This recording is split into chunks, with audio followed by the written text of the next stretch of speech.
Bueno, decíamos entonces que vamos a dar inicio a este panel, cuyo tema central es estados de emergencia y derechos humanos.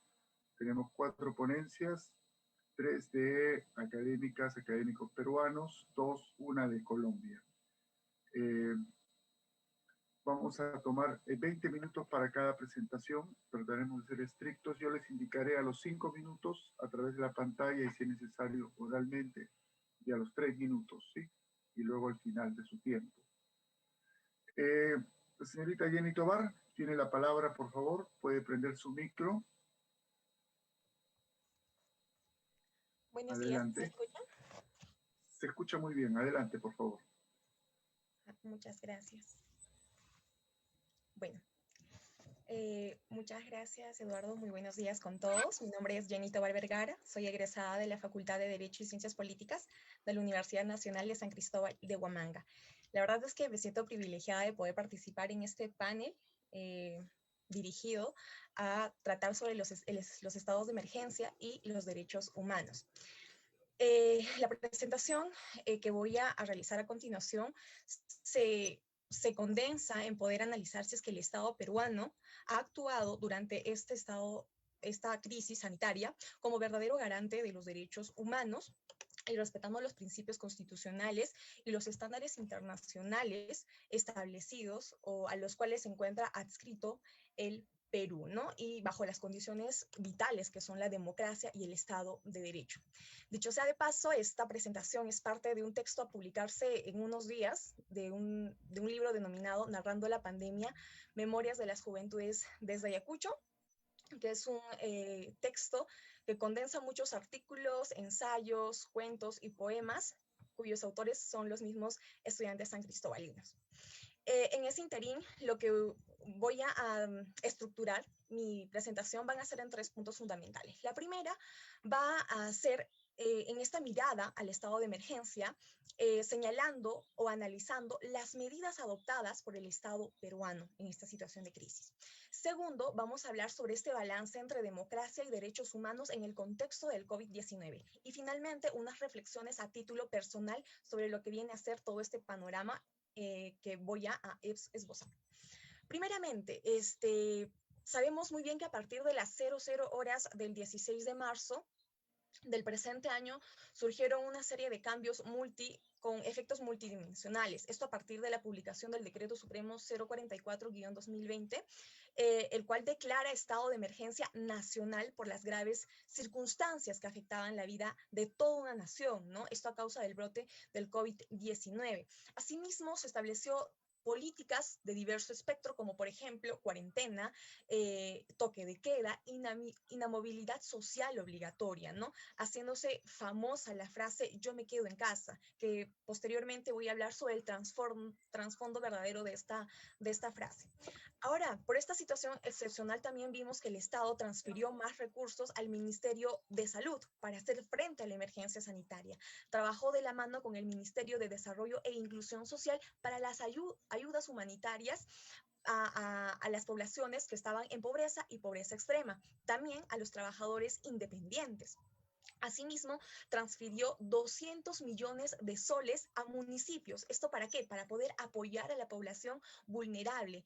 Mediante los diversos organismos reguladores hemos visto que también se ha apoyado y se ha garantizado de alguna manera la prestación de los servicios básicos como son el agua, la luz y también el servicio de telecomunicaciones, ya que un espacio o un periodo donde todos teníamos que estar encapsulados en nuestras casas y no podíamos salir, teníamos que tener la garantía de los servicios de telecomunicaciones. Se garantizó que no iba a haber baja, no iba a haber suspensión de estos servicios. SUNAFIL, por su parte, también realizó estas fiscalizaciones laborales para dar cumplimiento al decreto supremo y también verificar si es que se estaban cumpliendo con las medidas de seguridad, si es que efectivamente seguían realizando estas labores, ¿no? Por parte del Ministerio de la Mujer y Poblaciones Vulnerables, hemos visto que esta habilitó la línea 100 para poder realizar las denuncias de las violencias físicas y psicológicas y violencias sexuales también, ¿no? Esto durante el estado de emergencia. Por otra parte, para terminar también esta medida a grandes rasgos de todas las medidas que ha adoptado el Estado peruano, hemos visto que también el Estado ha optado por una hiperproducción normativa. Unas leyes, por ejemplo, que tratan sobre los beneficios penitenciarios y las gracias presidenciales para los reos. ¿Esto a fin de qué? De poder deshacinar las cárceles y evitar el impacto de contagios, ¿no?, en estos establecimientos. También hemos sido testigos de las leyes que han regulado temas laborales, la suspensión perfecta de labores, por ejemplo, o también las leyes que han tratado sobre las salidas específicas. Recordaremos que en un inicio se estableció un día salida de mujeres, un día salida de varones. También tenemos la ley de protección policial, donde el personal policial no podía ser objeto de detención preliminar. El plan Te Cuido Perú, donde estaba dirigido a inmovilizar en sus domicilios a las personas que habían sido contagiadas del COVID. Esto mediante los brazaletes para poder seguir la geolocalización y evitar la propagación del virus. Bueno, esto es a grandes rasgos todas las medidas. Evidentemente hay muchas más, sin embargo he tratado de concentrar a tiempo real en cada mes que se ha podido establecer por parte del Estado. Ahora, hablemos sobre esto, este balance existente entre democracia y derechos humanos a partir de esta situación de crisis a causa del COVID-19. Sabemos muy bien que la democracia se ha establecido como una condición necesaria. ¿Para qué? Para el correcto funcionamiento de los poderes públicos y su deber de poder responder a las necesidades de la población, ¿no? Y justamente esta forma de gobierno es la que posibilita la suspensión o la restricción de ciertos derechos, pero con límites específicos, el cual denominamos estado de emergencia. Y es justamente la directora de investigación para Europa y Eurasia de Freedom House, Seleki Kazaki, que señala que el estado de emergencia es una situación legal, especial y necesaria para establecerse o utilizarse en tiempos de crisis. ¿Por qué? Porque permite una reacción mucho más rápida por parte de los gobiernos, ¿no? Pero es importante que las medidas que se adopten dentro del estado de emergencia sean proporcionadas, limitadas y transparentes, que tengan un límite en cuanto al tiempo y también el alcance, y tengan también un tipo de supervisión por parte del Parlamento u otros órganos legislativos. En ese sentido, cabe señalar de que gran parte o sector de la población del Perú tal vez no ha tomado esta figura como algo novedoso, porque recordemos que en los años 80 y 90 sucedió algo similar, ¿no? Tenemos un parangón de esta forma, por lo cual no han reaccionado con pánico o miedo per se. Sin embargo, hay que señalar que esta figura jurídica aún en el Perú carece de un desarrollo normativo, aún sigue siendo difusa, fragmentaria, ¿no? Por lo cual ha impedido este correcto control a las fuerzas del orden, que han sido las que han garantizado, las que han tenido mayor papel para garantizar el respeto de los derechos humanos, lo cual también ha dificultado mucho en este desarrollo de la política democrática, ¿no?, y respetuosa de los derechos humanos, más aún si nosotros hemos sido conscientes de que tenemos un control débil y disperso por parte del reciente Congreso elegido, ¿no? Bueno, finalmente, en esta parte señalar de que ante esta ausencia por parte del desarrollo normativo de una ley que trate estados de excepción, tenemos la jurisprudencia de la Corte Interamericana de Derechos Humanos, quienes han podido establecer o realizar la estandarización de medidas a fin de evitar abusos que se cometan en el marco de este estado de emergencia. Entonces, esta situación o este contexto en realidad nos llega a señalar o nos reconduce a la idea de que el Estado ha tenido una reacción tardía como otros estados democráticos, tal vez, ¿no? Y con lo cual también se ha demostrado que nuestra política sanitaria no iba a la par que nuestra política económica.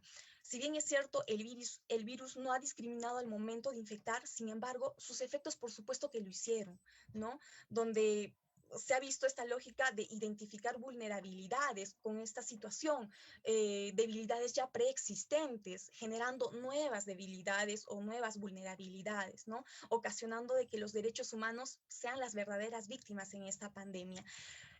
La frase "yo me quedo en casa" en realidad denota un desconocimiento de la realidad desigual en la que vivimos, las condiciones desiguales. Se pedía que se queden en casa, sin embargo, muchos peruanos no tienen una vivienda propia, no tienen un trabajo estable con el cual poder tener ingresos, tener comida, vestimenta, medicamentos. Sí, la mayoría de los peruanos son trabajadores informales independientes que si no salen a casa no se proveen de dichos recursos, ¿no? Entonces, se pide que también se laven las manos cuando más de 7 millones de peruanos no tienen agua potable. Esto según fuente de Oxfam realizado el año pasado. Sin embargo, a pesar de estas vicisitudes, el Estado ha tratado de hacer este checklist a las recomendaciones realizadas por la Comisión Interamericana de Derechos Humanos establecidas en la resolución número 1/2020, ya que ha invertido 12 puntos de su PBI, que son aproximadamente 25 millones de dólares, para ayudas sociales y ayudas humanitarias, ¿no? En bonos para poblaciones vulnerables, en extrema pobreza y pobreza, para personal policial, militar, para familias en zonas rurales, para trabajadores independientes, bonos universales, entre otras. Sin embargo, también estas ayudas sociales se han visto con una barrera, y es que no todos estos bonos han llegado a las personas que verdaderamente lo necesitan. Y esto dado que no existe Aló, una sola institución. acá en pleno Congreso de Derechos Humanos. Ahí estamos. Bueno, no existe una sola institución que cuente con una data clara que nos diga qué poblaciones son las que verdaderamente están en una situación de pobreza y pobreza extrema. También se ha visto aunado a esto la ausencia de interoperabilidad entre los bancos en un inicio, lo cual ha ayudado o ha contribuido a elevar el impacto o los contagios por el virus. Finalmente, a modo de reflexión, para terminar mi intervención, señalarles de que las estadísticas actualmente muestran de que existe 6,5 millones de empleos que se han perdido.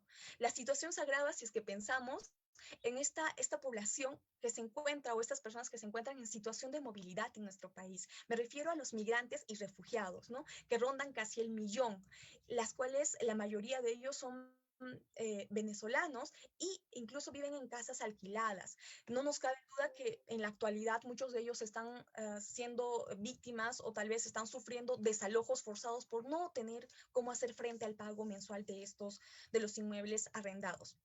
Este panorama en realidad ha desnudado la debilidad institucional que padece el Perú y nos reconduce a la idea de revisar qué se ha hecho, qué se está haciendo y cómo debe regirse un Estado democrático como un verdadero garante de los derechos humanos en tiempos de crisis. La reflexión también nos conlleva a estar vigilantes ante cualquier posible abuso o atentado contra el orden democrático que tanto nos costó recuperar como país, esto trayendo a colación la actual coyuntura que estamos viviendo. Muchas gracias. Disculpe, gracias, gracias. Bien, después de haber escuchado la presentación de Jenny Tobar, que ha usado de manera muy económica su tiempo, lo cual le agradecemos, pasamos a escuchar la presentación de Frank Durán, del Instituto de Ciencias Políticas y Derecho Constitucional, en torno a deberes fundamentales en tiempos de pandemia. Adelante, Frank. De todo, muy buenos días. Quiero agradecer la invitación y la aceptación de APRODET a participar en este congreso. El tema que voy a exponer básicamente es derechos fundamentales en tiempos de pandemia. Bien, la presente exposición la voy a distribuir en 4 partes. La primera va a ser con respecto a la evolución histórica de los deberes fundamentales. La segunda va a ser la conceptualización de los deberes fundamentales. La tercera es los deberes fundamentales en la Constitución de 1993 y finalmente las conclusiones.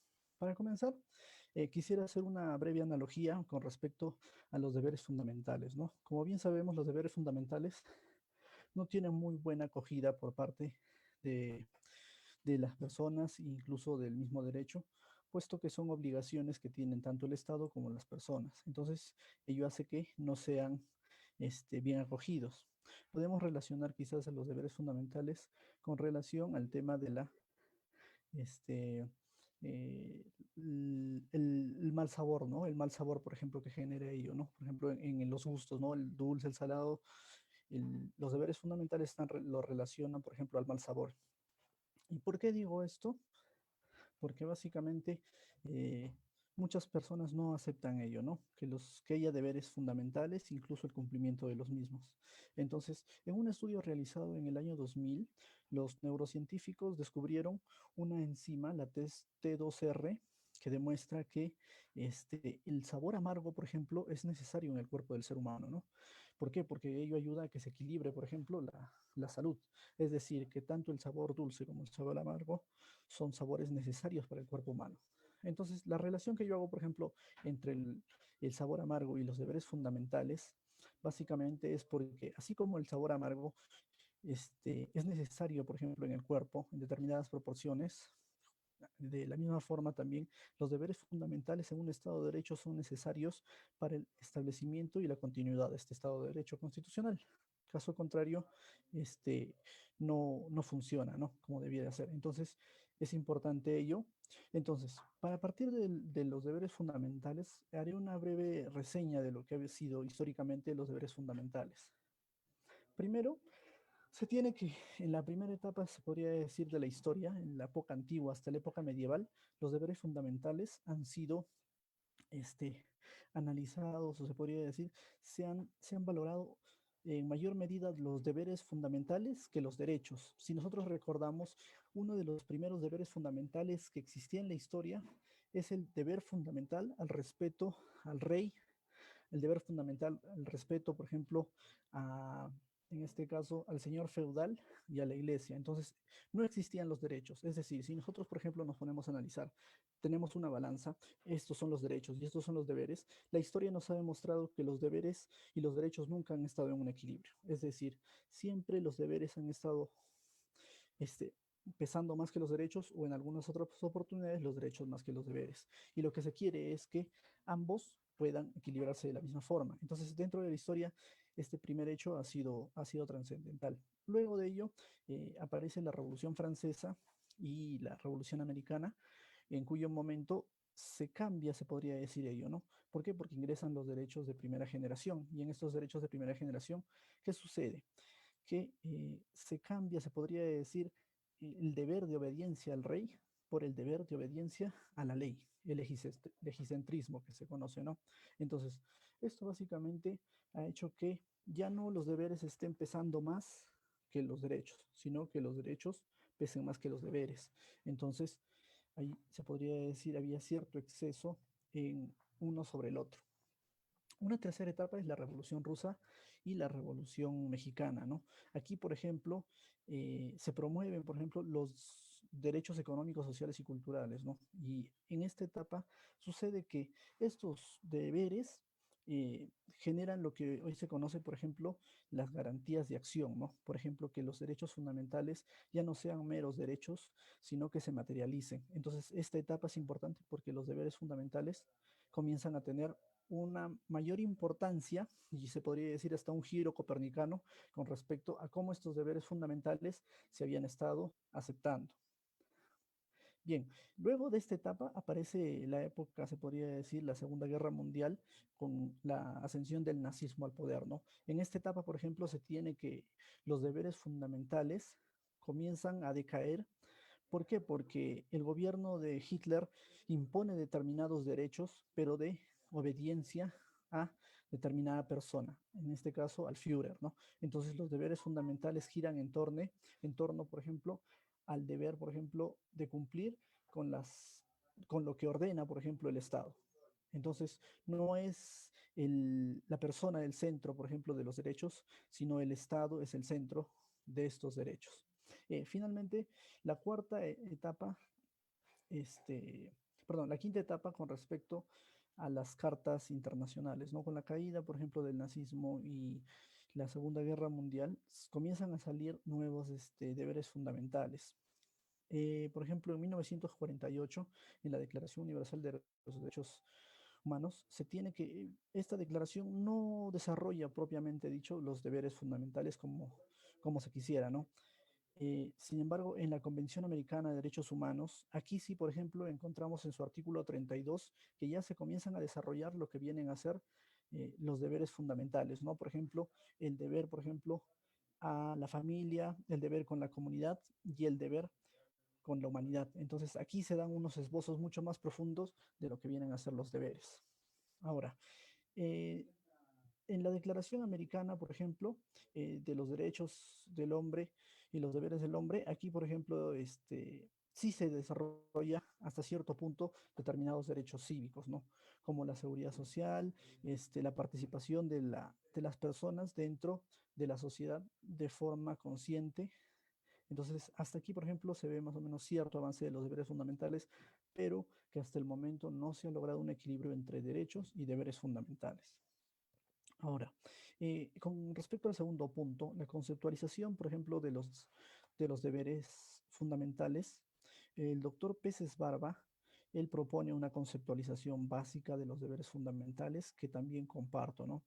Por ejemplo, el doctor Peces Barba considera que los deberes fundamentales son aquellos deberes jurídicos que se refieren a dimensiones básicas de la vida del hombre en sociedad, a bienes de primordial importancia, a la satisfacción de necesidades básicas o que afectan a sectores especialmente importantes para la organización y el funcionamiento de las instituciones públicas, o al ejercicio de derechos fundamentales generalmente en el ámbito constitucional. La importancia de este concepto básicamente es que los deberes fundamentales tienen ciertas características, ¿no? El primero es su relación entre derecho y deber. Se podría decir que los deberes y los derechos son de una misma moneda la contracara. Aquí podemos encontrar a los deberes y a los derechos. Siempre va a haber una interrelación entre ambos. Siempre donde hay un derecho, tiene que haber un deber, y donde hay un deber, tiene que haber un derecho. Ahora, la segunda característica es que esta relación o el cumplimiento no solo es a partir de los gobernantes, sino también de los gobernados, incluso de los particulares, ¿no? Entonces, esta es otra de las características de los deberes fundamentales. Una tercera característica es que los deberes fundamentales, si no están incorporados en nuestra Constitución, no se podría exigir su cumplimiento. ¿Qué quiere decir esto? Por ejemplo, el deber fundamental a la solidaridad que ha sido desarrollado por el Tribunal Constitucional eh, no está prescrito en nuestra Constitución del 93 y eso hace que de repente esto no pueda ser judicializado. Ahora, con respecto a la judicialización, por ejemplo, los deberes fundamentales eh, solo podrán ser judicializados siempre en cuanto haya, por ejemplo, un derecho que pueda ser judicializado. ¿Qué quiere decir? Si, por ejemplo, tenemos el derecho a la salud, podremos judicializar también el deber a la salud, pero judicializarlo siempre con la dependencia de los derechos fundamentales. Es decir, un deber fundamental nunca, bueno, en nuestro ordenamiento jurídico no puede ser judicializado eh, para su cumplimiento. Entonces, eso de repente es una de las problemáticas que hoy tenemos, ¿no? Ahora, para pasar al tercer punto, deberíamos hacer un análisis, por ejemplo, qué sucede o qué ha sucedido, por ejemplo, o qué viene sucediendo con respecto a la pandemia en Asia y en Europa, ¿no? ¿Por qué, por ejemplo, Asia ha podido controlar la pandemia a diferencia de lo que ocurre en Europa, ¿no?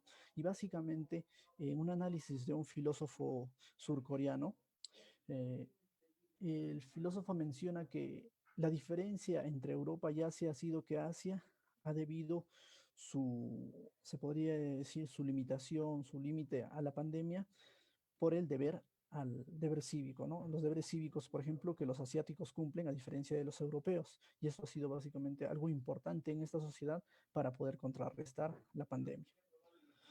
Ahora, dentro de nuestra constitución tenemos determinados deberes fundamentales. Por ejemplo, el artículo 6 de la Constitución menciona el deber de los padres frente a los hijos. En esta pandemia hemos tenido, se podría decir, la problemática de que muchos de los procesos de alimentos se han tenido que paralizar y el cumplimiento de estos deberes alimentarios también se han paralizado. ¿Por qué? Porque los padres no han podido cumplir este deber, ya que muchos de ellos se han encontrado sin trabajo. Entonces ha habido una afectación desde este ámbito, ¿no? Se ha afectado este artículo 6 de la Constitución. Ahora, en el artículo 16 de la Constitución perdón, en el artículo 7 de la Constitución tenemos el deber de promoción y defensa de la salud. Esto creo que ha sido el deber que podríamos decir mayor afectado en nuestra sociedad. Ya conocemos los ejemplos básicos de afectación de los deberes a la salud, ¿no? Desde distintos ámbitos, tanto de los gobernantes que han incumplido su deber, por ejemplo, de proporcionar los medicamentos adecuados para la población, desde los centros de salud para poder atender adecuadamente esta situación, y también, por ejemplo, en la misma población, ¿no? Que no han guardado la distancia social. Asimismo, por ejemplo, muchos de ellos no han comunicado, por ejemplo, situaciones de contagio. Entonces, estos deberes han sido incumplidos. Ahora, este deber también ha sido incumplido. El deber a la salud ha sido desde los particulares, ¿no? Cuando nosotros recordamos, por ejemplo, los costos excesivos de las clínicas, los medicamentos que se han disparado a costos elevados, vemos cómo, por ejemplo, hay una vulneración a este deber, ¿no? Al deber a la salud que tenemos, ¿no? Al cuidado y defensa de la salud. Entonces, esto también se ha visto afectado. Ahora, otro artículo también que es importante mencionar es el artículo 16, ¿no? Donde se habla del deber con la educación. En nuestro país, por ejemplo, hemos tenido la problemática de que la educación se ha visto limitada y socavada. ¿Por qué? Porque no había los elementos tecnológicos necesarios para que la educación pueda ser óptima y oportuna. Entonces, esto ha generado que muchos estudiantes, por ejemplo, que no tienen una laptop, no tienen un celular, no tienen televisión, puedan acceder a ello, ¿no? Entonces, por ejemplo, aquí ha habido una afectación al deber que tiene el Estado de proveer y ayudar, por ejemplo, en la mejora en la educación. Entonces, esta pandemia nos ha demostrado que este deber, por ejemplo, se ha afectado bastante, ¿no? Ahora, el deber, por ejemplo, de muchos docentes de estar actualizados con la realidad tecnológica en la que vivimos, ¿no? Muchos docentes, por ejemplo, no conocen algunos aspectos tecnológicos y por esta pandemia han tenido que estudiar y prepararse, ¿no? Eh, Creo que también cabe resaltar el artículo 31, ¿no? Dice el deber, por ejemplo, de los vecinos de participar en el gobierno municipal en su jurisdicción. Aquí, por ejemplo, importa el deber de transparencia. ¿Por qué digo el deber de transparencia? ¿Por qué? Porque los vecinos son ese grupo social que está encargado de velar que el costo, por ejemplo, que ha empleado el Estado en el gasto de medicamentos pueda ser seguido por esta población, ¿no? Por los vecinos, quienes pueden solicitarlo, ¿no? A través de un mecanismo legal. Ahora, otro, por ejemplo, ha sido las comunidades nativas y campesinas que se han organizado de manera ejemplar. ¿Para qué? Para que ellos puedan resguardar que sus comunidades no se contagien con el virus, ¿no? Ahora, el artículo 38 nos habla del deber de honrar al Perú. Este artículo creo que particularmente me parece importante y que habría que resaltar a tres personas en estos aspectos, ¿no? Por ejemplo, uno tenemos a los militares, ¿no? Quienes han salido a las calles y han cumplido este deber, ¿no? Se han expuesto, por ejemplo, a esta pandemia. ¿Para qué? Para cumplir su deber cívico de cuidado. Otros, por ejemplo, han sido los médicos, ¿no? Quienes, como sabemos, ha habido bastantes médicos que han fallecido luchando contra esta pandemia, ¿no? Y ellos, por ejemplo, son, creo que, el ejemplo, ¿no? De cumplimiento de este deber. Ahora, las personas que hacen limpieza en las calles. Por ejemplo, estas personas también creo que han sido fundamentales, porque si no, si esas personas no hubieran trabajado, no hubieran recogido de repente la basura, se hubiera generado quizás otro problema más, ¿no? Que es la contaminación. Entonces yo creo que así como hay personas o el Estado que no ha cumplido con sus deberes, hay también particulares o personas que sí lo han hecho, ¿no? Y habría que resaltar eso. Ahora, el artículo 40 habla sobre los deberes de los y las servidoras públicas. Eso está relacionado básicamente a los otros artículos, ¿no? Ahora, el artículo 45 nos habla de los deberes del Estado y el deber del Estado de defender la soberanía nacional. Este artículo, bueno, ¿no? Al principio, por ejemplo, cuando el presidente Vizcarra cerró las fronteras, se le cuestionó hasta cierto punto, ¿no? Pero que quizás en algo ha servido que la pandemia no sea mucho más grave. 5 minutos, Entonces, señor Frank, por favor. 5 minutos ya. tiene. Adelante. Gracias, Débora. Sí, justamente ya termino. Entonces, para poder concluir, tenemos entonces algunos puntos importantes que resaltar con respecto a los deberes fundamentales, ¿no? El primero de ellos es la correlación que debe existir entre los deberes y los derechos. Es decir, que debemos buscar que tanto los derechos y los deberes fundamentales puedan generar un equilibrio dentro de nuestra sociedad.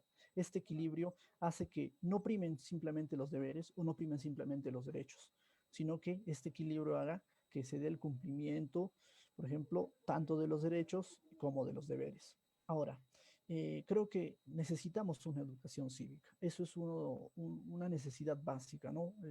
Como hacía mención, por ejemplo, en el caso asiático, el valor cívico que se le ha dado ha sido fundamental para poder contrarrestar esta pandemia, ¿no? La cultura cívica es, creo que, importante, ¿no? Eso deberíamos retomar, ¿no? En los años 70, por ejemplo, se valoraba bastante la educación cívica en los colegios, ¿no? Esto se ha dejado bastante de lado, entonces yo creo que habría que retomar este planteamiento para poder analizar nuestra realidad y cómo, por ejemplo, nosotros podríamos enfrentar solo desde el cumplimiento de nuestros deberes fundamentales esta pandemia. Ahora, una propuesta, por ejemplo, como en el caso español, en España se podría decir, los deberes fundamentales están reconocidos en la Constitución y están resguardados por los procesos constitucionales que se tienen en España, ¿no? Entonces nosotros de repente quizás podamos adoptar esta nueva postura para que los deberes fundamentales que están en la Constitución no sean meras letras muertas y que no se cumplen, ¿no? Entonces, ¿cómo podríamos hacer que se cumplan, por ejemplo, el deber a la salud, el deber a la educación? Podríamos hacerlo a través de los procesos constitucionales que ya tenemos, ¿no? Por ejemplo, el habeas corpus, el amparo o el habeas data. Entonces, esta, por ejemplo, podría ser una propuesta básica para el cumplimiento de estos deberes desde el ámbito jurisdiccional constitucional, ¿no? Bien, esa sería mi participación. Muchísimas gracias. Muy buenos días. Muchas gracias, Frank. Muy interesante su presentación, que ha recapitulado el escenario de los derechos y sus diversos niveles de afectación en esta crisis. Bien, continuamos entonces con nuestras presentaciones. A continuación, Misbel Prado nos va a presentar desde el Centro de Estudios de Derechos Humanos de la Universidad de San Cristóbal de Huamanga una ponencia en torno a las banderas de la pobreza entre la pandemia y la cuarentena. Reflexiones a partir de las políticas adoptadas en el Perú. Buenos días y adelante, Misbel. Muchas gracias por la presentación, estimado doctor Eduardo. Buenos días a todos y todas. En principio, quisiera agradecer a los organizadores de este 9º Congreso Peruano de Derechos Humanos por hacer posible estos espacios de difusión y debate académico. Como ya lo señalaron, mi nombre es Misbel Sneira Prado Serna, soy egresada en Derecho por la Universidad Nacional de San Cristóbal de Huamanga, y ya sin mayor preámbulo, a continuación daré inicio a mi presentación, cuya temática va relacionada a los estados de emergencia, la pobreza, derechos humanos y políticas públicas. Para ello tengo una presentación que me gustaría compartirla con ustedes. Doctor, si me pudiera dar el permiso, por favor.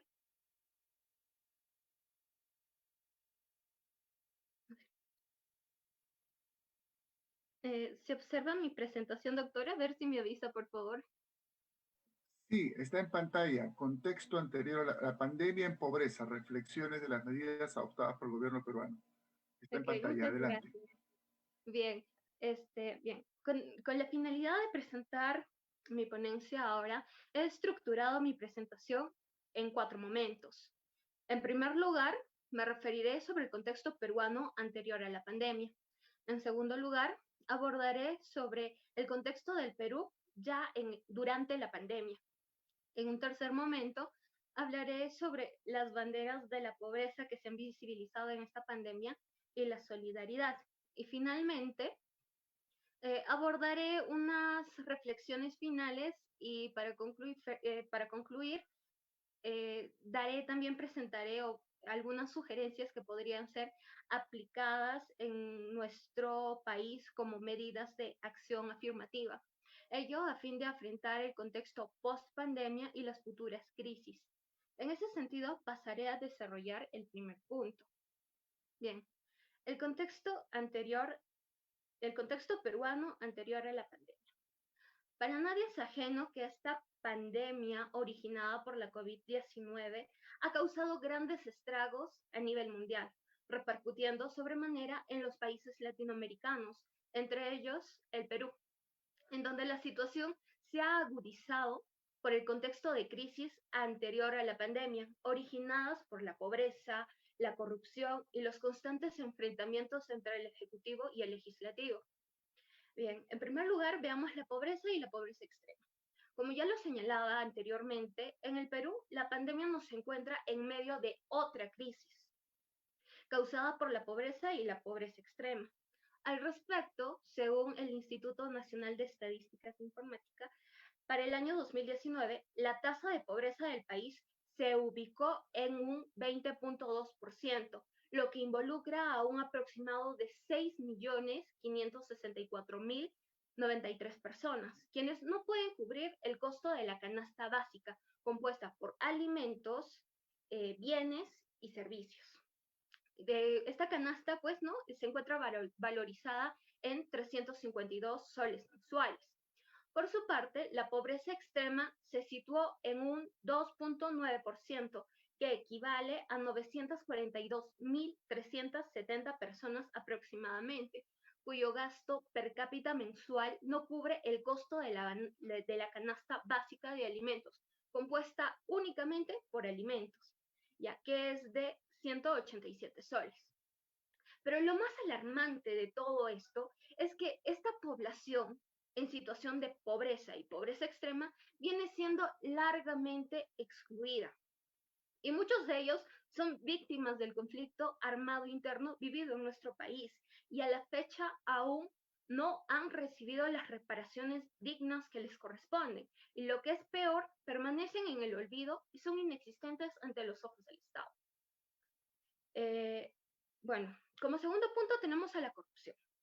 El panorama de crisis en el Perú no solo ha sido ocasionado por la pobreza, sino también por la corrupción en la gestión pública.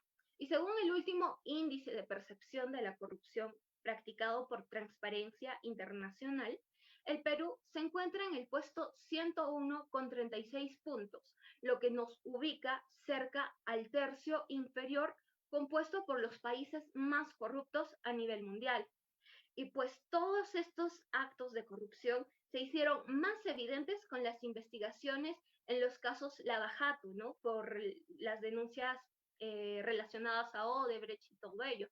Y también por los casos, por el caso de los cuellos blancos del puerto, en donde se vinculaba, ¿no? Tras la difusión de algunos audios, se vinculaba a jueces, fiscales, entre otras autoridades, se los vinculaban a actos de corrupción.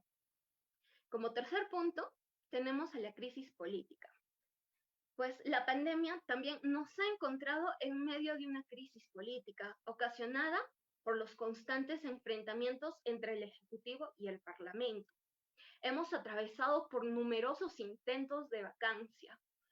Hemos tenido también que atravesar una renuncia presidencial, una disolución del Congreso y ahora una vacancia presidencial, hecho que, por cierto, es condenable, pues atenta gravemente contra nuestra democracia y los principios constitucionales de nuestro país.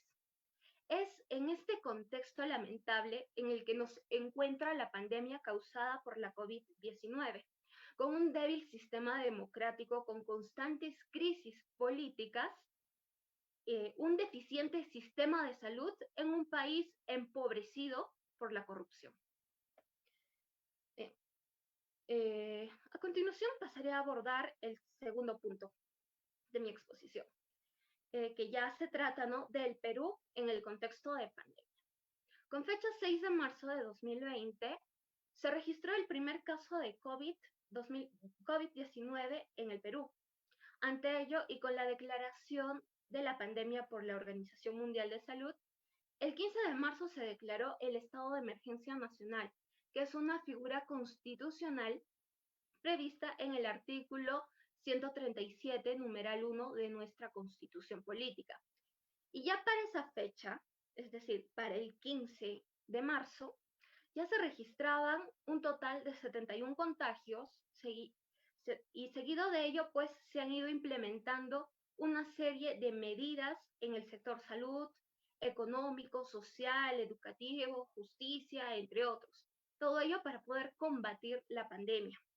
Así, entre las medidas más resaltantes tenemos aquella que dispuso el aislamiento social obligatorio, comúnmente conocido como cuarentena, que fue dada junto a la declaración del estado de emergencia nacional a través del Decreto Supremo 044-2020 de la Presidencia de Consejos de Ministros, por un periodo de 15 días. Posteriormente, mediante Decreto Supremo 046, se estableció la inmovilización social obligatoria, que nosotros conocemos comúnmente como toque de queda, ¿no?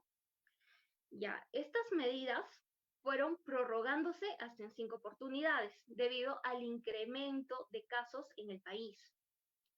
Por otra parte, para mitigar el impacto de estas medidas que restringen la libertad de tránsito, el gobierno ha otorgado 5 subsidios o bonos económicos. Asimismo, se ha realizado, como ya lo manifestaba en la primera ponencia mi gran amiga Jenny, se ha realizado la transferencia de 200 millones de soles para los 1.874 municipios provinciales y distritales que existen en nuestro país, a fin de que cada uno de ellos pueda adquirir y distribuir a la población vulnerable bienes de primera necesidad de la canasta básica familiar. Otra de las medidas adoptadas por el Estado fue la de autorizar a los trabajadores dependientes el retiro parcial de las CTS y de las AFPs. Y ya con 285.213 contagios y 9.677 fallecidos, el gobierno decidió poner fin a la cuarentena nacional. Tras esto, tras haber estado 7 días en aislamiento e inmovilización social obligatoria. Y luego de ello empezaron a iniciarse las llamadas cuarentenas focalizadas, entre ellas Ayacucho, Huamanga específicamente. Bien, pero pese a todas estas medidas adoptadas por el gobierno peruano, no se ha logrado cumplir con la finalidad última, que es la de proteger y garantizar los derechos humanos de la población peruana. Esto debido a diversos factores, como por ejemplo, en primer lugar tenemos el desconocimiento del gobierno peruano sobre la verdadera dimensión de su población y el contexto de pobreza en el que se encuentra realmente. En segundo lugar, tenemos la desactualización del sistema de focalización de hogares, el conocido como SISPO, ¿no? A través del cual se hacen llegar las ayudas económicas del Estado. Pero lamentablemente, como estaba desactualizada, estas ayudas económicas no han llegado a la población que verdaderamente lo necesitaba. En tercer lugar, también tenemos la corrupción en la entrega de canastas familiares y en los bonos económicos. Pues para nadie es ajeno que los actos de corrupción han estado inmersos en la entrega de estas canastas, en la entrega de los bonos. Prueba de ello es que, por ejemplo, hubo personas fallecidas, ¿no?, que aparecieron como beneficiarios de los bonos económicos. En el tema de las canastas, muchas autoridades municipales no han cumplido con enviar el respectivo informe a la Contraloría General, desconociéndose si se ha efectuado la compra de las canastas o por qué monto se ha hecho la compra de las canastas o por qué cantidad también. Y en cuarto lugar, tenemos también a la entrega inoportuna o tardía de las ayudas sociales. O sea, ¿qué sentido tiene de que estamos atravesando un contexto de pandemia? Entregan o van a otorgar una ayuda económica social, pero esta llega ya cuando estamos a 3, 4 meses de que ha iniciado la pandemia. Entonces ya en este momento, pues no, estas ayudas sociales se tornan ineficaces. Todos estos hechos han devenido en una afectación de los derechos humanos del pueblo peruano, pero en este espacio únicamente me encargaré de abordar 2 derechos, el derecho a la vida digna y el derecho a la alimentación, que están más relacionados con el contexto de pobreza que se vive aquí en el Perú. Bien, así, en cuanto al derecho a la vida digna, ustedes pueden observar en la presentación, ¿no?, la conceptualización que se le da tanto al derecho a la vida digna como al derecho a la alimentación. Yo no voy a ahondar mucho en términos conceptuales. Bueno, ya ustedes lo pueden leer en las diapositivas. Bien, En cuanto al derecho a la vida digna, yo considero que este es el principal derecho afectado, pues a raíz de todas las cuarentenas que se han dado, se ha ocasionado la paralización del sector productivo y comercial, lo que ha afectado considerablemente a las economías de las familias peruanas, afectando en mayor medida a aquellas que se encuentran en una situación de vulnerabilidad por encontrarse en pobreza o pobreza extrema. Pues muchas de estas personas que viven en pobreza y pobreza extrema viven de los ingresos que generan en el día. O sea, si no trabaja hoy, no come hoy. Ya, a su vez, esta afectación a sus economías ha desembocado en una vulneración a su derecho a la vida digna. Así, en el Perú, que es un país en donde el 70% de sus habitantes labora en el sector informal, con las medidas de aislamiento e inmovilización social obligatoria, y pese a las ayudas económicas del Estado, muchas familias en pobreza y pobreza extrema han quedado privadas de las más mínimas condiciones de existencia digna, pues han dejado de generar ingresos económicos a través de los cuales, en alguna medida, trataban de hacer efectivos sus derechos a la alimentación, salud, educación, servicios básicos, entre otros, hecho que los ha vuelto más vulnerables todavía. Asimismo, se ha vulnerado el derecho a la alimentación, que es un derecho que guarda estrecha conexidad con la vida digna, pues con su efectivización se dota de dignidad a la existencia humana.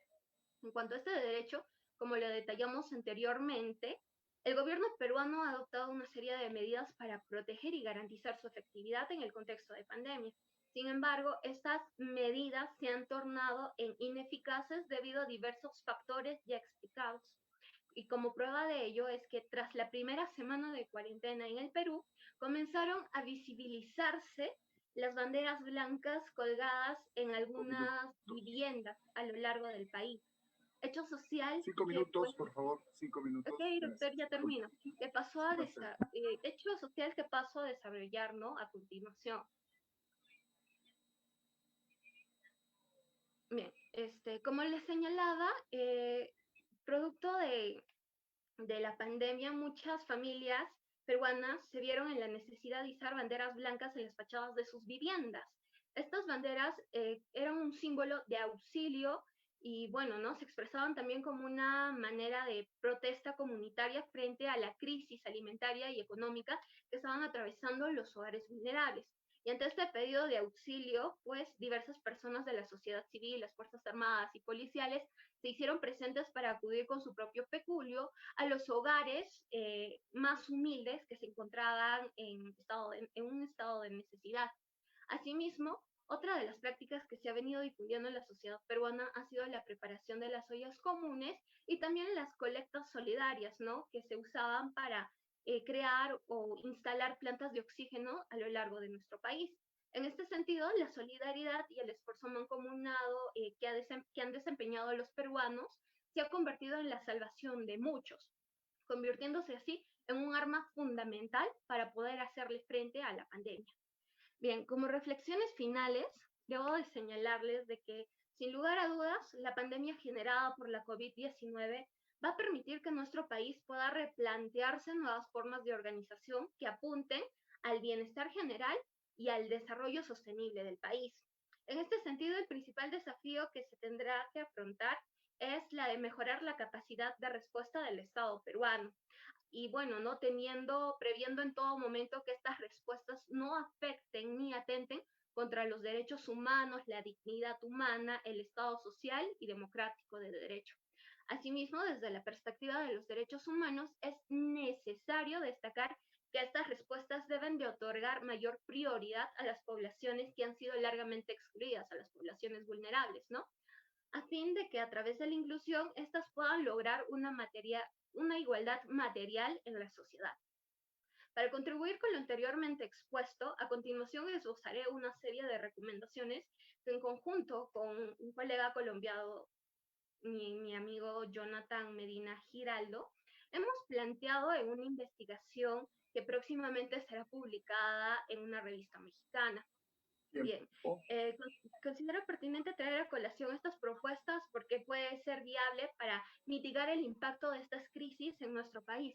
Así, por ejemplo, una de estas propuestas, ¿no?, es la de establecer una renta básica universal, bueno, que sería una especie, ¿no?, de recurso monetario que se debe de otorgar de manera transitoria como una política de acción afirmativa que puede adoptar el gobierno mientras perduren las condiciones de necesidad y miseria que deja la pandemia en nuestro país. Segundo, se deben de adoptar medidas que apunten a frenar la evasión de los impuestos, pues los impuestos son uno de los medios principales a través de los cuales los estados obtienen ingresos para financiar el gasto público, y es necesario adoptar nuevas y estrictas políticas fiscales que coadyuven a mejorar la administración fiscal, frenar la mala praxis de evadir impuestos e incrementar los ingresos públicos en el país, especialmente de los contribuyentes más acaudalados. Y en relación a ello, propongo también que se debe de crear un impuesto solidario, ¿no?, que afecte a aquellas personas que se encuentren más aventajadas y así se pueda apoyar las necesidades de quienes son desaventajados. Esta propuesta se justifica en el hecho de que el Perú sea un país con un alto grado de vulnerabilidad debido a su contexto desigual de pobreza y pobreza extrema, situación que se ha acrecentado con la pandemia. Como cuarta propuesta, tenemos bueno, ¿no?, que se debe de adoptar medidas que apunten a solucionar futuras crisis, medidas de prevención. La pandemia nos ha dejado una valiosa lección relacionada a la importancia de la prevención. Y siendo previsible una nueva crisis como la del cambio climático, es necesario que nuestro país vaya adoptando medidas preventivas que contribuyan con la protección y recuperación sostenible del medio ambiente. Finalmente, considero, bueno, junto a Jonathan Medina, consideramos necesario que se deba fortalecer la cooperación internacional en Latinoamérica. Porque, bueno, a lo largo de la presente ponencia hemos podido advertir que el Perú, al igual que otros países latinoamericanos, demuestran un atraso estructural en comparación con los demás estados del mundo, razón por la que es indispensable la creación de un organismo internacional latinoamericano para poder producir enlaces, vínculos, alianzas, con el objeto de mitigar crisis históricas y estructurales y así producir un camino al desarrollo económico, social y personal del territorio latinoamericano, tal y como en su momento lo hizo pues la Unión Europea. Muchas gracias, he concluido con mi disertación. Muchas gracias, Lisbel. Muchas gracias por tu presentación. Vamos a dar de inmediato la palabra entonces a nuestro amigo William Jiménez para su presentación sobre limitaciones de los estados, limitaciones de derechos en estado de excepción. Adelante, William.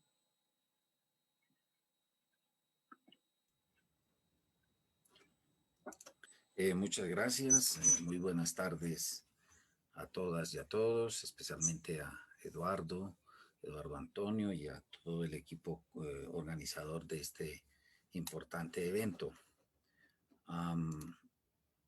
Mi presentación es sobre los estados de excepción y la manera como los derechos o ciertos derechos humanos fundamentales han quedado al margen del control de constitucionalidad respectivo. Para ello me voy a permitir hacer una presentación. No sé si tenga la licencia para compartir un archivo en este momento. Creo que sí. Bueno, creo que ahí está. También quiero decirles que mi nombre es William Guillermo Jiménez, soy profesor universitario en Bogotá, en la Universidad La Gran Colombia, así como en la Escuela Superior de Administración Pública. Y pues he venido haciendo un poco el seguimiento a estos temas de la pandemia. Bueno, ya está presente. Entonces, el objetivo de esta ponencia es analizar los desafíos que la pandemia ha generado para la vigencia de derechos fundamentales, en especial para la limitación que ha ocurrido en el ejercicio de ciertos derechos fundamentales, y a su vez determinar o establecer qué tipo de control de constitucionalidad necesitamos para su protección. Entonces, en primer lugar, analizaremos las características del estado de emergencia social y económica, que es uno de los estados de excepción que tenemos. En segundo lugar, se presenta la situación de limitación de derechos humanos bajo esa, digamos, no tanto bajo el estado de conmoción, o mejor, mediante el estado de excepción, sino mediante la emergencia sanitaria. En tercer lugar, se aborda la discusión sobre la protección de los derechos humanos en esas situaciones de excepcionalidad originada por la pandemia, y finalmente se presentan algunas conclusiones. Entonces hay que decir que pues, los estados disponen, como todos sabemos, de unos estados de excepción o de excepcionalidad que están señalados en nuestras mismas constituciones. Estos tienen una justificación porque incluso son buenos para, en esas eventualidades, en esos eventos en que se dan, poder permitir que la institucionalidad continúe y poder atender ese estado. En Colombia hay 3 estados de excepción. El primero es el que se llama el estado de guerra exterior, que es cuando hay guerra con otro país. El segundo es el estado de conmoción interior, que se da cuando hay una grave afectación del orden público interno. Y finalmente está el estado de emergencia económica, social y ecológica, que se da en casos de calamidad pública. Digamos que con la llegada del COVID, lo que en Colombia ha habido es la declaración de dos estados de emergencia económica, social y ecológica. Y esto, pues ustedes saben, permite al presidente, al Ejecutivo, tomar medidas con fuerza de ley, ¿sí? Y tener una serie de atribuciones que en condiciones naturales o normales no las tiene.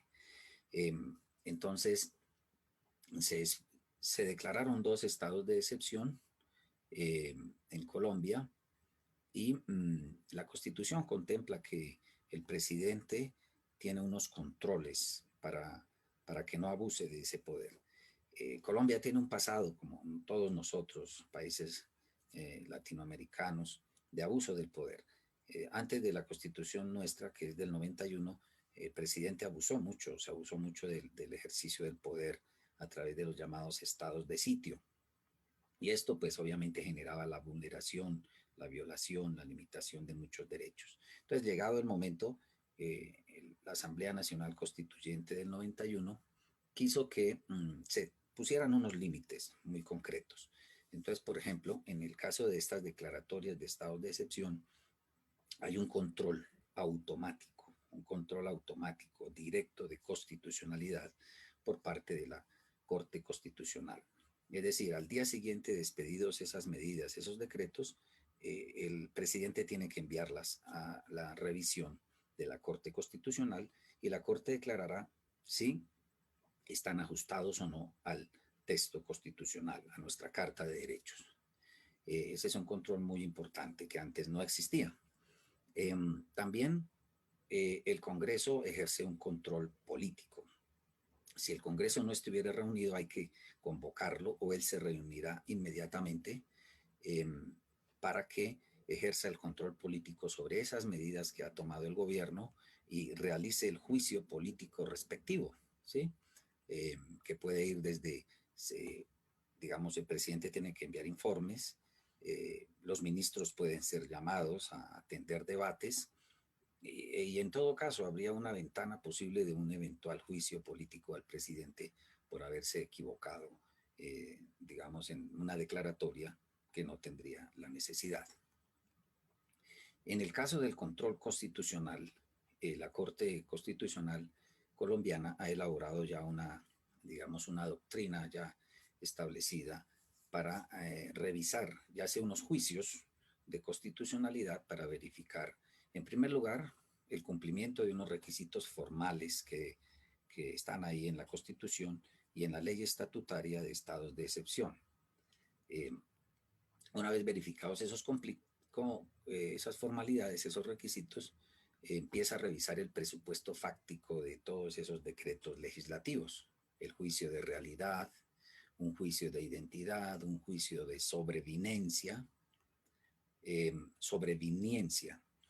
y luego hace un juicio valorativo, un juicio de gravedad de la afectación, un juicio de necesidad de esas medidas extraordinarias, y con todo esto, al final, decide si ese decreto, esa norma está ajustado a la Constitución, si protege, si no, es un decreto que vulnera o limita los derechos fundamentales. Bueno, en este caso, si encontrare esa situación, pues la parte respectiva sería declarada inexequible o inconstitucional. Pues bien, ¿qué es lo que ha pasado? Pese a que el presidente en Colombia decretó dos estados de excepción, cada una por 30 días, y expidió cerca de 115 decretos ley, decretos legislativos, la mayoría, pues las declaratorias pasaron el examen de la Corte Constitucional, ¿sí? Es decir, esos decretos no vulneraron ni violaron derechos o se restringieron derechos.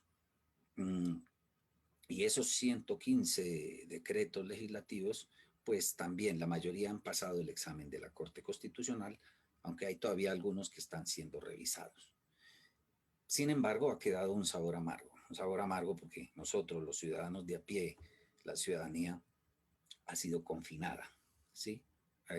Ha sido puesta en cuarentena, hemos tenido aislamiento, no hemos tenido limitados nuestros derechos, el derecho al trabajo, por ejemplo, de todas aquellas personas, trabajadores informales. En Colombia, más del 50% de los empleados, mejor, empleados no, es mal, de trabajadores son trabajadores informales, ¿sí? Y tuvieron restringido ese derecho, como decía el anterior conferencista, liga al derecho, por ahí, al derecho a la vida. ¿Qué pasó con todas estas medidas? Entonces, ¿por qué se declararon constitucionales? Entonces, el punto ahí es que el confinamiento, la pandemia, o mejor, el confinamiento, la cuarentena, decretó otro estado, pero no está dentro de los estados de conmoción o los estados de excepcionalidad, sino que eso se manejó a través de la figura de la emergencia sanitaria. Entonces, ahí aparece una cosa que no es un estado de excepción. La emergencia sanitaria es una medida, diríamos, de tipo administrativo y que se maneja a través precisamente de decretos o de medidas que no tienen el rango de ley, ¿sí? El presidente no necesita para, por ejemplo, tomar medidas de aislamiento preventivo, medidas de confinamiento, de restricción de libertades, pues por esta vía no necesita de declarar un estado de excepcionalidad. Y dado que estos decretos que manejan o desarrollan el estado de, o mejor, el estado no, manejan la emergencia sanitaria, no tienen control directo de constitucionalidad.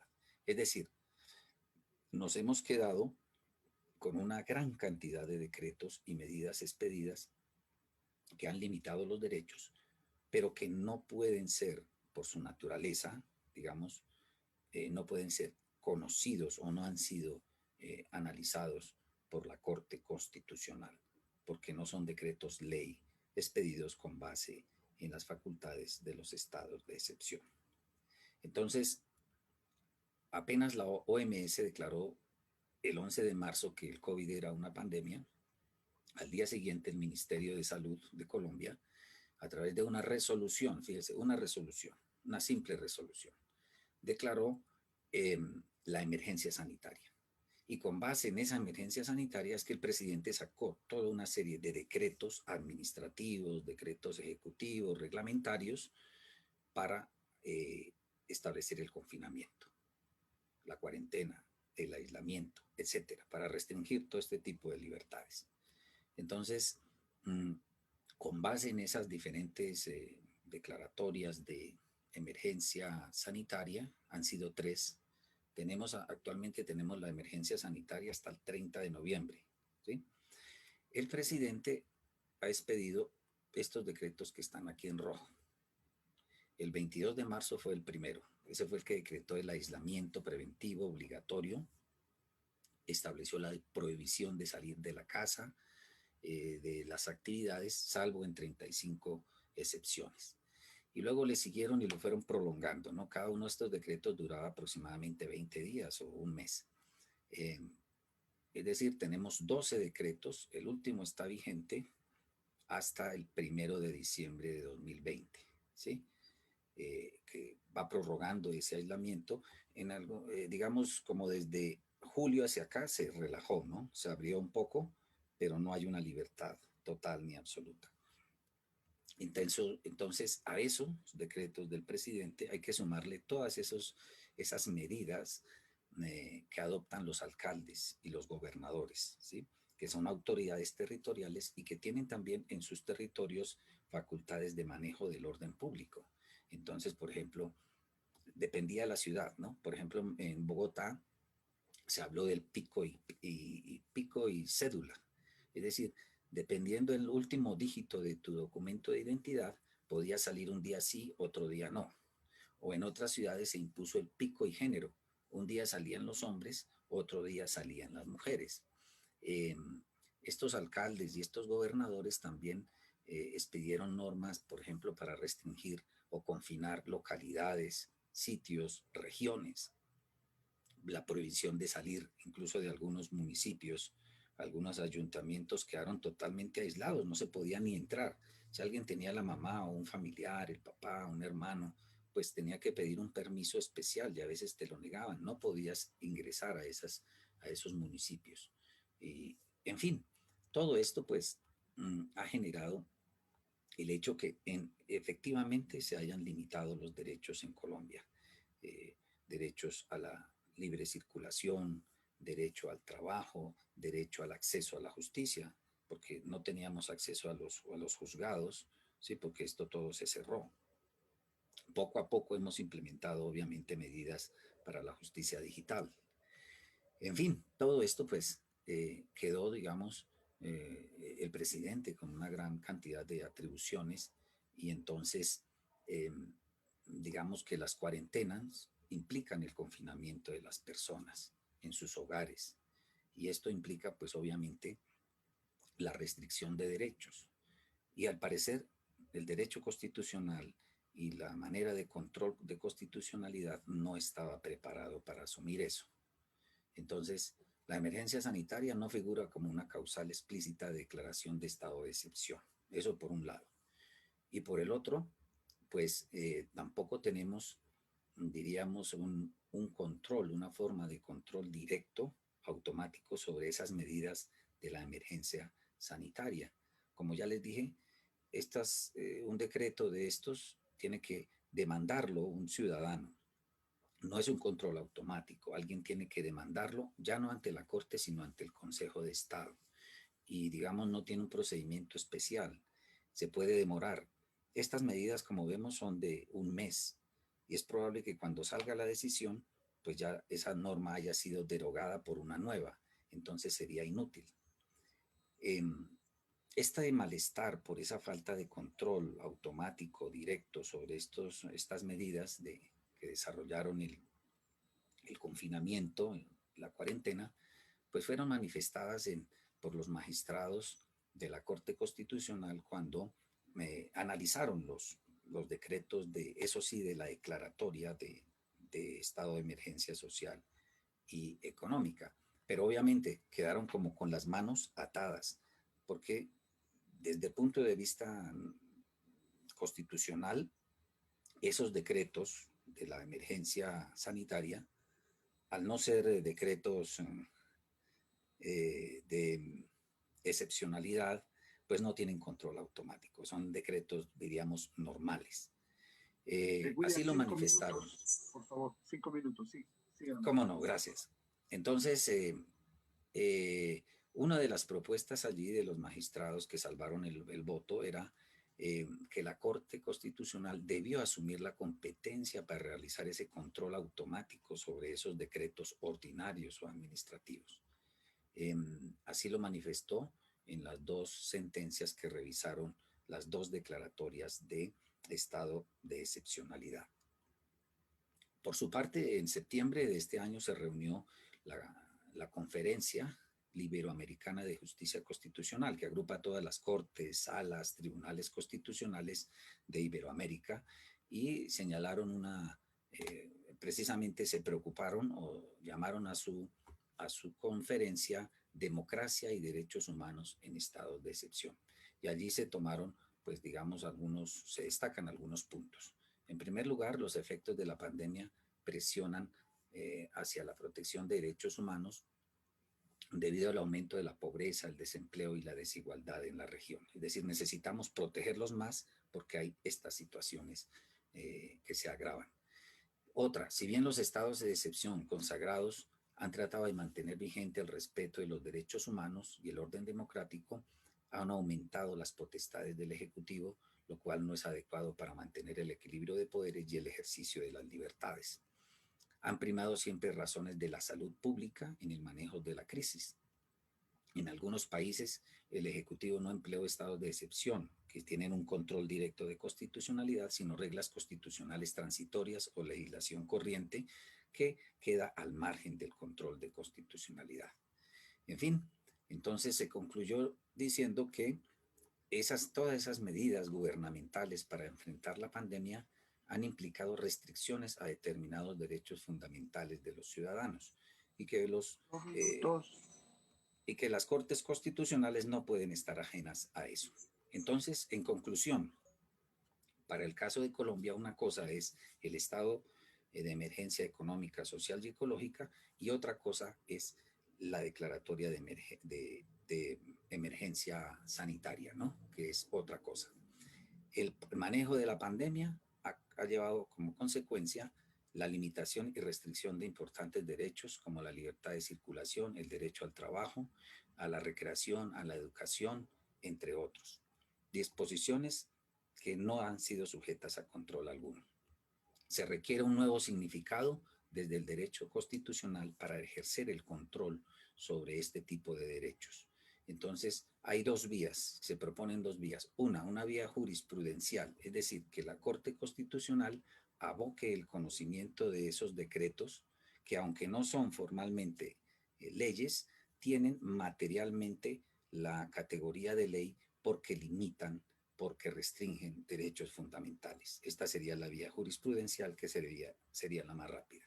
Y segunda vía, la vía de reforma constitucional, es decir, tramitar una reforma de la Constitución sobre los estados de excepción donde se incluya explícitamente a la emergencia sanitaria y se le haga el control respectivo.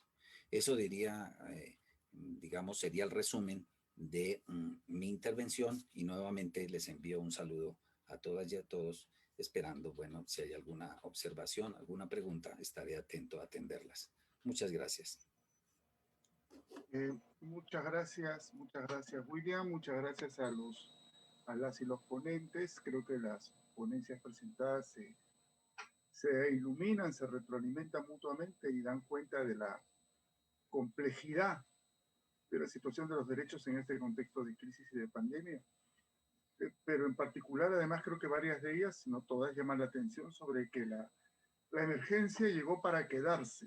Es decir, no es que dentro de 6 meses se acabó la emergencia, desapareció el virus, llegó la vacuna, qué sé yo, y volvemos a la supuesta normalidad.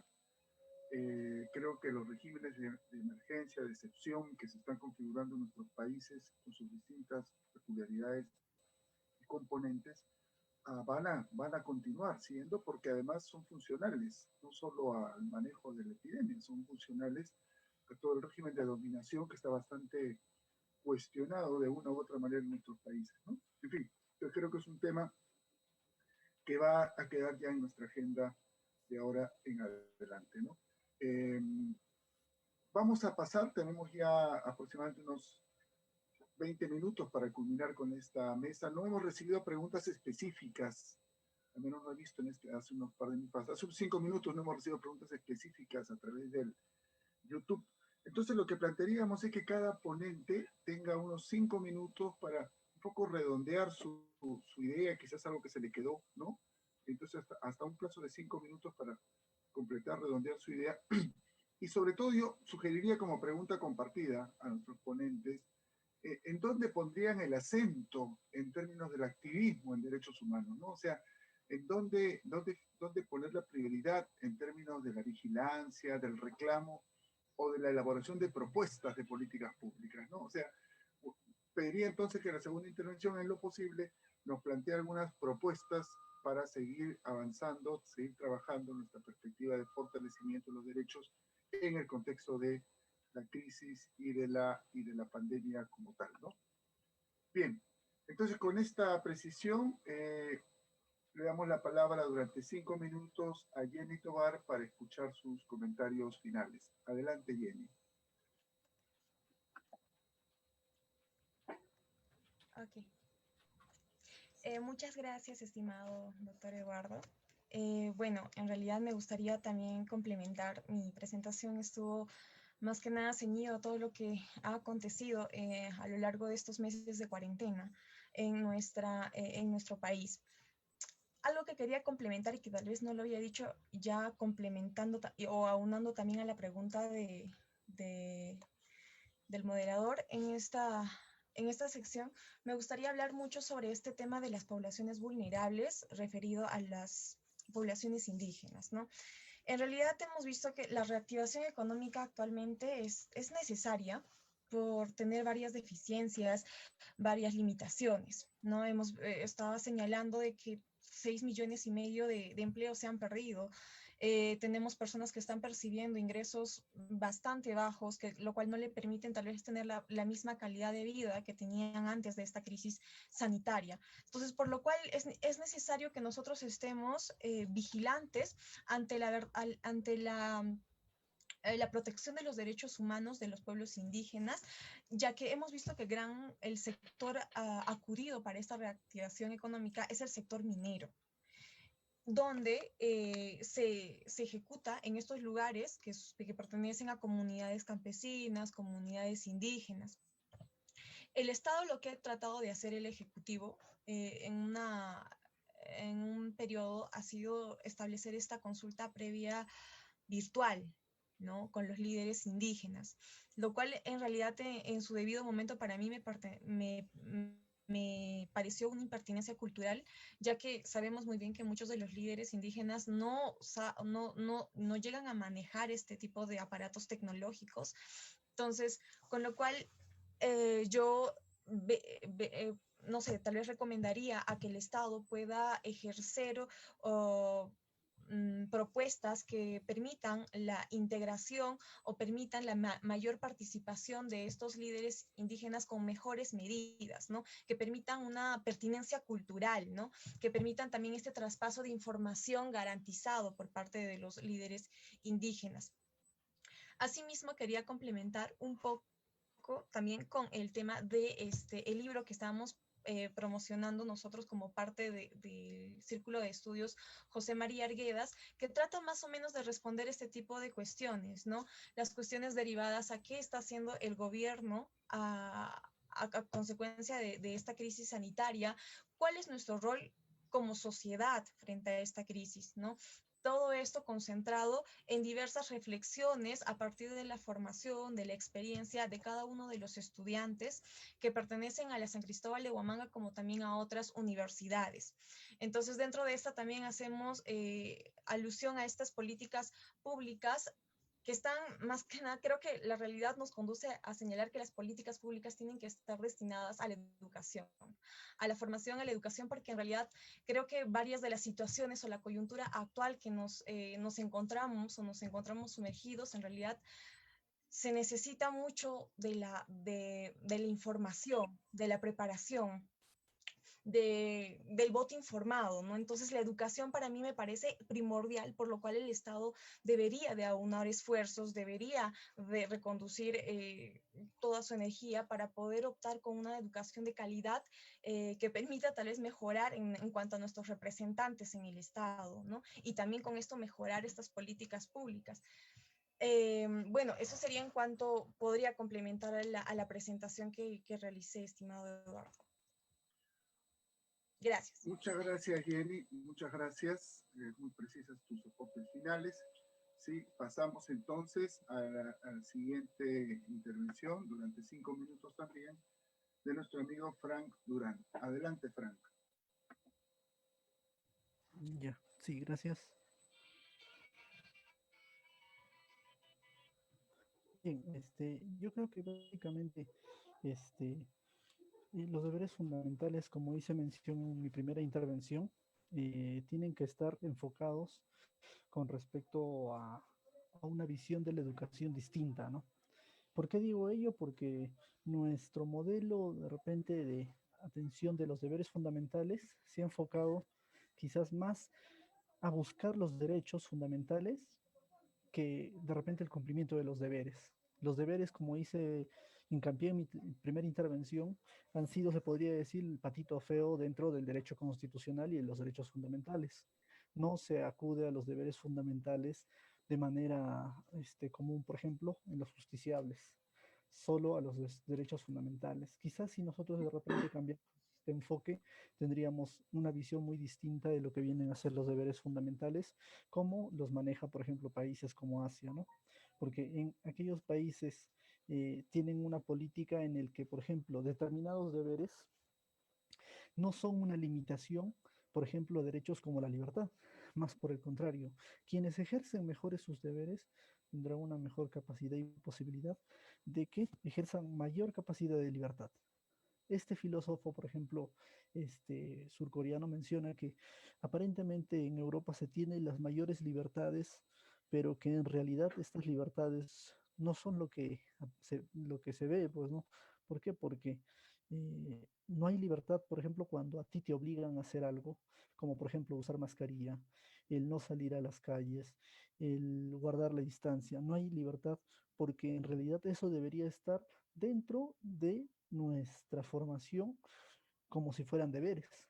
Si nosotros viéramos esto como deberes, seríamos mucho más libres, ¿no? En cambio, nosotros, por ejemplo, incluso en nuestro país, ¿no? Tenemos que tener leyes que obliguen a que nosotros, nosotros no salgamos a las calles, usemos mascarillas. Todas esas cosas nos limitan, por ejemplo, ¿no? Nuestra libertad, pero no se limitarían siempre en cuando nosotros lo asumiéramos como deberes, ¿no? Como un valor cívico. Esto quizás es un enfoque distinto al que tienen países como Asia, ¿no? Y eso de repente ha sido este, mucho la ayuda en que estos países, por ejemplo, como Corea del Sur, Japón, China, han enfrentado la pandemia de manera efectiva. Gracias. Entonces yo creo que es ahí donde se tiene que trabajar, ¿no? Y hacer un enfoque distinto de los deberes fundamentales. Bien, esa sería mi participación. Muchísimas gracias. Muchas gracias, Frank. Pasamos entonces a escuchar la segunda intervención de Nisbel Prado. Adelante, Nisbel. Ok, muchas gracias, estimado doctor Eduardo. Bien, quiero aprovechar este espacio para hacer énfasis en los derechos humanos. Pues estos sirven, ¿no?, para identificar y adoptar instrumentos estatales que tienen como principal misión proteger y promover la libertad y la igualdad de todos los seres humanos, entendidos como seres valiosos en sí mismos. Esta idea, a la fecha, alcanza una mayor vigencia en el contexto de pandemia que estamos atravesando, puesto que los derechos humanos y la dignidad humana presuponen mecanismos que coadyuvan con la identificación de las políticas públicas más correctas y adecuadas para ser adoptados o implementados en nuestros países, a fin de salvaguardar los derechos, intereses y libertades del pueblo peruano.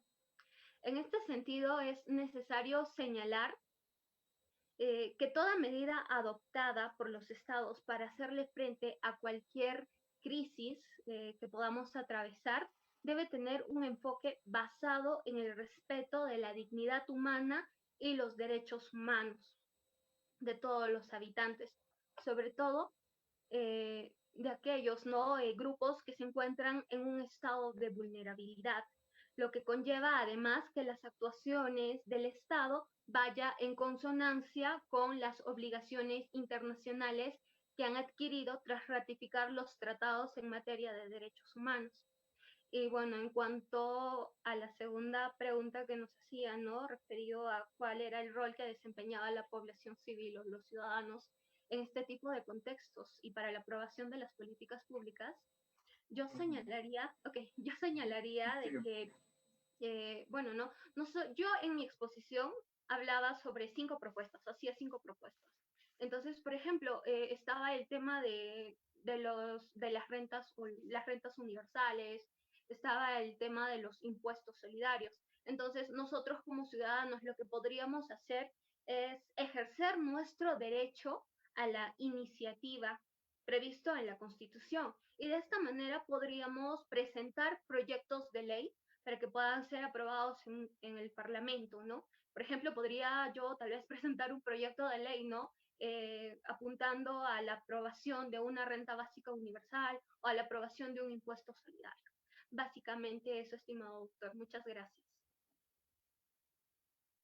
Muchas gracias, Lisbeth. Muchas gracias por tus comentarios. Y para culminar con nuestra mesa, entonces le damos la palabra a nuestro amigo William Jiménez de la Universidad Gran Colombia. Adelante, William.